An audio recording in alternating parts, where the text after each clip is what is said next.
नमस्कार किसान भाइयों, किसान समृद्धि यूट्यूब चैनल में आपका स्वागत है।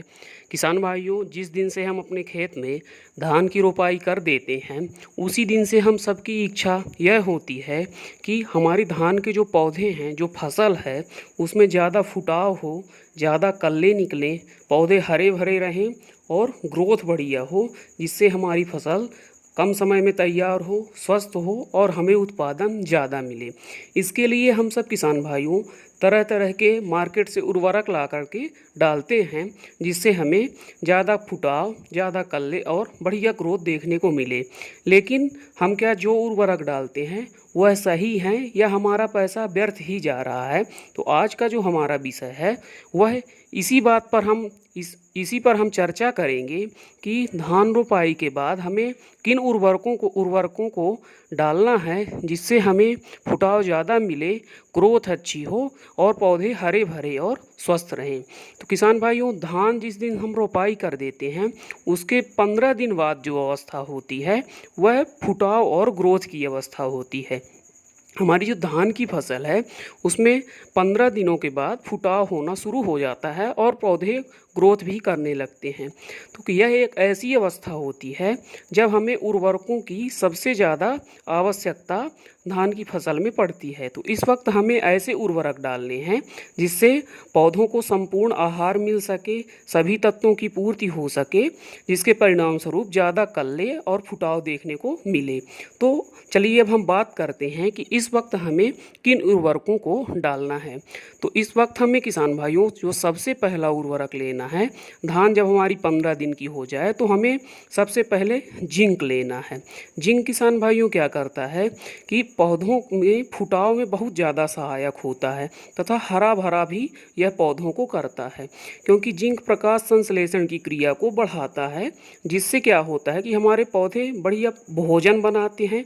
और निश्चित सी बात है, जैसे इंसान अच्छा भोजन करेगा, भोजन ज़्यादा करेगा तो शरीर अच्छा होगा, ठीक उसी प्रकार पौधों में भी होता है कि जिंक प्रकाश संश्लेषण की क्रिया को बढ़ाता है, जिससे पौधे भोजन ज़्यादा बनाते हैं, परिणाम स्वरूप पौधे स्वस्थ होते हैं, उनमें फुटाव ज़्यादा होता है और हरे भरे रहते हैं और ग्रोथ भी बढ़िया होती है।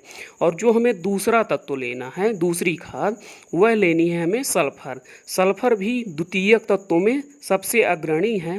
सल्फर एक फंगीसाइड का भी कार्य करता है, जो छोटी मोटी फफूंद जनित बीमारियों से भी हमारे धान की फसल को बचाएगा। साथ ही साथ यह पौधे को हरा भरा करने में और ग्रोथ बढ़ाने में बहुत ज़्यादा सहायक होता है। अब जो हमें तीसरा उर्वरक लेना है किसान भाइयों, तो हमें तीसरे नंबर पर लेना है जो हमारी समुद्री शैवाल खरपतवार से बनाए गए उर्वरक हैं, सीवीड एक्सट्रैक्ट, जिन्हें बहुत सारी कंपनियां बनाती हैं। जैसे आपका सागरिका हो गया, बायोबीटा है, बायोस्टड का अमेज एक्स है, धनुका का धनजाइम है और बहुत सारी कंपनियां बनाती हैं। तो इनमें से आप किसी को भी ले सकते हैं। समुद्री खरपतवार से जो ये उर्वरक बनाए जाते हैं तो इनमें बहुत सारे सूक्ष्म पोषक तत्व होते हैं। जैसे जिंक और सल्फर देने के अलावा भी यदि हमारे पौधों में किसी तत्व की कमी है तो जो हम इनको डाल देंगे सीवीड एक्सट्रैक्ट को, तो इनसे उन तत्वों की भी पूर्ति हो जाएगी, क्योंकि इनमें बहुत सारे सूक्ष्म पोषक तत्व पाए जाते हैं, जैसे zinc, sulphur, potash, boron, iron, copper, magnesium, सभी प्रकार के तत्व इनमें पाए जाते हैं। साथ ही साथ एक जो खास बात होती है, तो इनमें सबसे ज़्यादा ग्रोथ हार्मोन पाए जाते हैं। तो सीवीड एक्सट्रैक्ट डालने से सूक्ष्म पोषक तत्व और ग्रोथ हार्मोन दोनों ही हमारे धान की फसल को मिल जाएंगे। इससे हमारा पौधा हरा भरा और स्वस्थ होगा तथा फुटाव और ग्रोथ दोनों देखने को मिलेगी। अब जो हमें चौथा उर्वरक डालना है किसान भाइयों, तो चौथे नंबर पर हमें यूरिया लेनी है। यूरिया का किसान भाइयों रोल 15 से 20 दिनों की अवस्था में ही सबसे ज़्यादा होता है, क्योंकि यूरिया क्या करता है, पौधों की वानस्पतिक वृद्धि को बढ़ाता है। तो जिस वक्त ग्रोथ होना शुरू होती है उस वक्त यूरिया की सबसे ज़्यादा ज़रूरत होती है। शुरुआती अवस्था में यूरिया की कोई भी आवश्यकता नहीं होती है। शुरुआत में केवल फास्फोरस की सबसे ज़्यादा आवश्यकता पड़ती है और पोटास की। तो हमें यूरिया लेनी है किसान भाइयों, चौथे नंबर की खाद पर हमें यूरिया का प्रयोग करना है। तो जिंक, सल्फर, सीवीड एक्सट्रैक्ट और यूरिया, इन चारों को साथ में आपको मिला करके अपने खेत में डालना है। और यदि आपका बजट अच्छा है, थोड़ा सा आप और खर्च करना चाहते हैं, तो साथ में आप माइक्रोराइजा जो बैम फर्टिलाइजर आता है 5वें नंबर पर, आप उसे भी इन उर्वरकों के साथ मिला सकते हैं। अब चलिए हम मात्रा की बात कर लेते हैं कि कौन से उर्वरक हमें कितनी मात्रा में लेनी है। तो यदि आप जिंक अलग डालते हैं और सल्फर अलग डालते हैं तो आपको 4-4 किलोग्राम लेना है।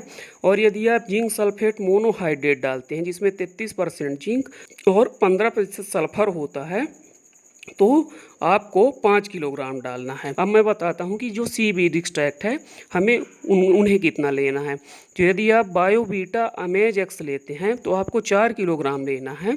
और यदि आप सागारिका लेते हैं या कि धनजाइम गोल्ड लेते हैं तो आपको इसकी मात्रा 10 किलोग्राम प्रति एकड़ लेनी है। और यदि आप बैम फर्टिलाइज़र डालते हैं तो बैम फर्टिलाइज़र की मात्रा हर कंपनियां अलग अलग बनाती हैं। तो जैसे रैली गोल्ड आता है जिस टाटा का, जिसमें कि माइक्रोराइजा होता है, तो उसे यदि आप लेते हैं तो उसकी मात्रा भी आपको 4 किलोग्राम लेनी है। अब यूरिया की मात्रा की बात करें तो यूरिया जो हमें पहली बार लेनी है 15 से 20 दिनों की अवस्था में, तो वह लेनी है हमें 40 किलोग्राम।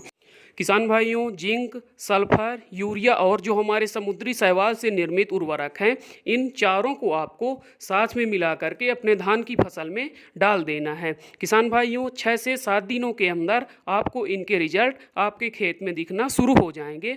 आपको आपकी धान की फसल में ज़्यादा हरियाली देखने को मिलेगी, कल्ले ज़्यादा दिखेंगे तथा ग्रोथ भी बढ़िया देखने को मिलेगी। किसान भाइयों, आशा करता हूँ कि मेरी जानकारी आपको पसंद आई होगी। किसान भाइयों, आपसे अनुरोध है कि वीडियो को लाइक करिए, अन्य किसान भाइयों के साथ शेयर कर दीजिए और चैनल को सब्सक्राइब जरूर कर लीजिए।